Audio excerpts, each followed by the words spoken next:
like to ask you for motor coordination. You know, it's always the problem between testing skills and capability. Yeah. The kids, they practice one of these exercises since 1 year, and the other one is practicing for the first time. Of course, the one who is making for the first time is not so good, but it doesn't mean that he has less capabilities. Okay, that's always a problem. You have to look at the history of the children as well. But normally, this kind of tests, if you do them for the first time, it's difficult to learn this kind of KTK tests. It is possible after 1 year, if you do it the second time, they have a better score. That's correct. But it's possible to find out who are the better movers. You will not be, from 1 year up to the other, be a better mover. That's very difficult, unless you trained a lot of motricity during that year and other things. But what we like to say is that these are tests. A test is something different than an exercise. An exercise, you do it every day. A test, you do it once a year, for example. So keep this to do this once a year and not every day. You don't have to train these tests. There are no world championships on testings or on tests. You can't be the world champion on KTK tests, for example. This is our generic test battery with the 16 tests. Now for table tennis, some of them are from a low relevance.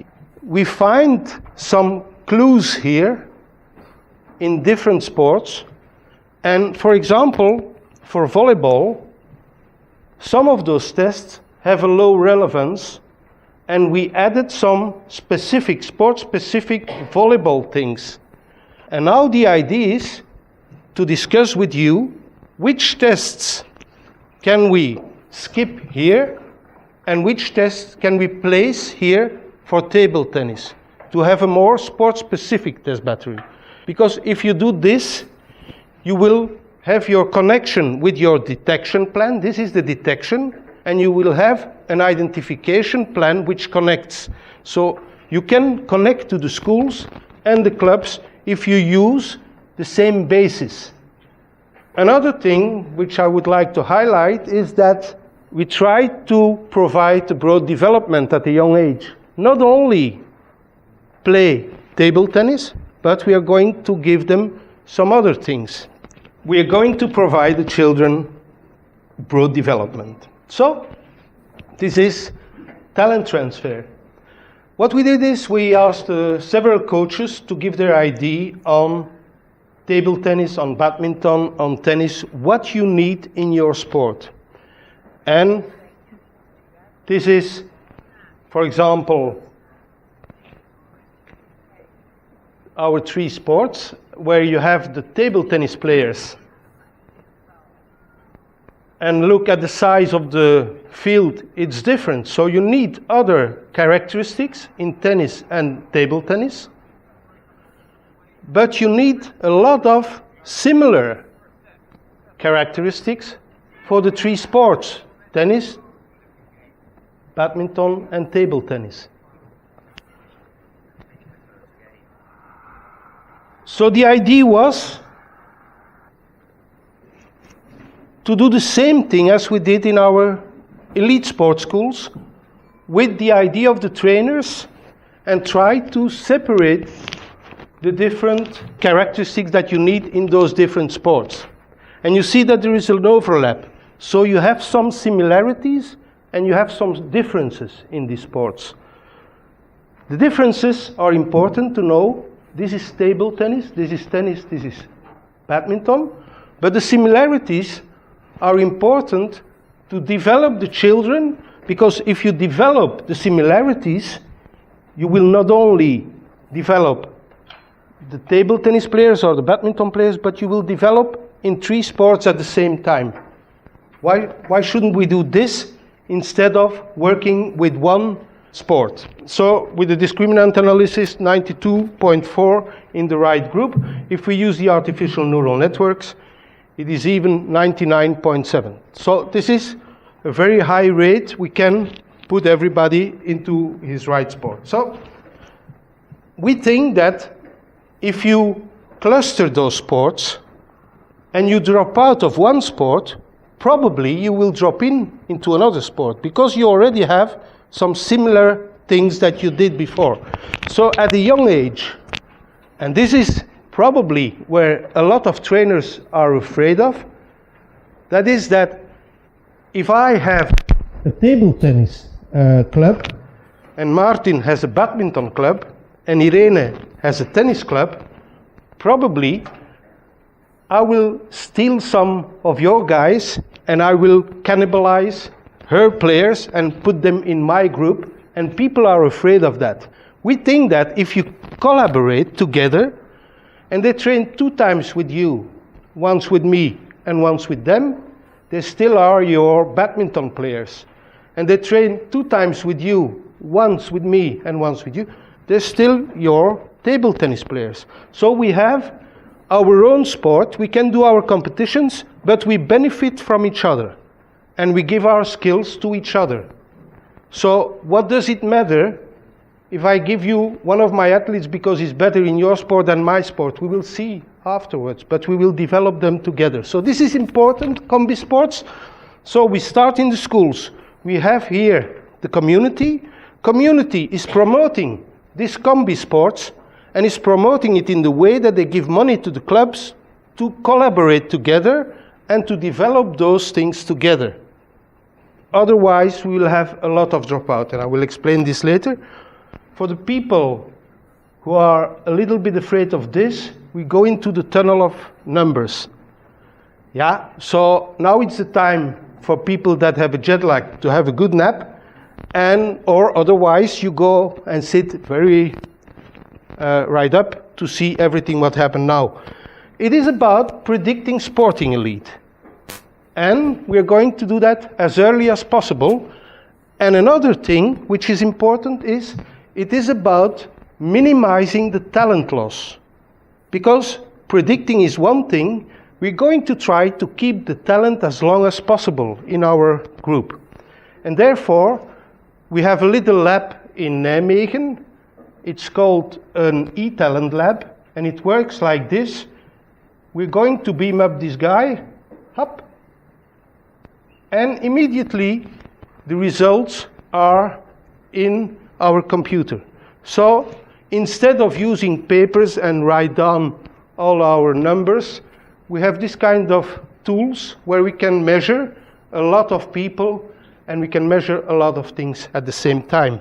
The result, this is one of the first score sheets that we had, is in a way that you have the row scores, the normalized scores, and the ID where it fits in the group here. This is one way of presenting the data. You can do it in another way. Because we look at the best players, we have to normalize our scores. Why? You don't have 200 athletes, table tennis players, who are champion.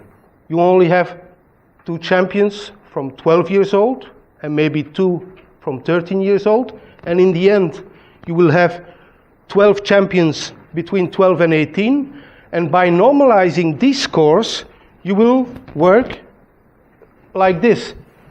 This is 100 is the mean, 1 standard deviation this side, 1 standard deviation that side, and you see that it increases, but you can put the lines up to each other. And this is the system to find the differences between sports, because gymnasts are small, we know that, and volleyball players are tall. But this is what we know. And what about endurance for these sports? So this is important. We know it for all these characteristics, which are the differences between the sports. And we did this with our results in the elite sports schools between 12 and 18 years. Okay, it is linear. It is still linear. We can do it better. We know it. But one of our aims is we will try to predict the talented. And predict the talented is some kind of predicting the weather. 100 years ago, my grandfather looked outside and he said, okay, it's going to rain because the birds are flying very low.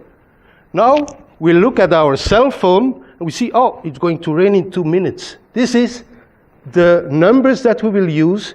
This is what we would like to see. Probably in 10, 20, 30 years, we'll predict the talented like we predict now the weather forecast. Okay, this is a form, how we used it. It's a boy from 13 years old, I guess. He did a counter movement jump. He jumped 31 centimeters, and it gives you an idea for all these sports, where is his performance. So for triathlon, 31 centimeters is high because it's a slow twitcher. Normally, a triathlon athlete, this is a fast twitcher. For volleyball, it's not high enough. So this is the way we use these numbers to find out which sport can be a sport for this guy. Now, another problem is the maturity. And maturity, when you do some research in talent, you always have problems because at the age of 12, if you are a late maturer, you will not have the same length as your peers. So all the late maturers are this side. And if you're an early maturer, it will be on the other side. This has some issues for a sprint 30 meters. If you take a sprint 30 meters at the age of 12, you will have big problems to make your selection, if you would like to select. And you say, okay, my selection norm is 5 seconds. You won't have a late mature boy. This is a problem because you see that they all come back to the same score in the end. So you lose a lot of people because of their maturity. The same with the counter movement jump. Counter movement jump is more hormones, so it's a bit later that it goes that way, and then it comes again to the same side. The thing is that if you do some motor tests, you don't have this problem. So with the KTK, we don't see this problem. And probably at the young age, and at the age of the age at peak height velocity is the highest, probably you should do more motor coordination tests and exercises. What we try to do with our numbers is we try to adjust our numbers. For example, we have two boys, and they are 11.8 years old. One guy has already a mustache, so he's an early maturer, and the other guy is a little bit smaller. So what happens if you score his performance? His score is 237 centimeters in a spike jump. If you're 11 years old, the norm is here 237. This is for 11 years old. This is for 12-year-old boys, 248. The problem is he's not 11, so normally it's for 11.5. He's already 11.8, so that makes that his relative age effect here makes that he doesn't have to jump 237, but already 240.3. So he has to jump 3 centimeters higher. And then next is his maturity. Because he's already 1 year older, he's an early maturer, we have to put our line more to this side, which makes a difference of 17 centimeters. So the guy with the mustache has to jump 254, and the other guy has to jump 240.3. It makes a big difference. And you're going to select at 245, and you will take the wrong guy. That's the problem of the maturity. So this is something where we should be aware of.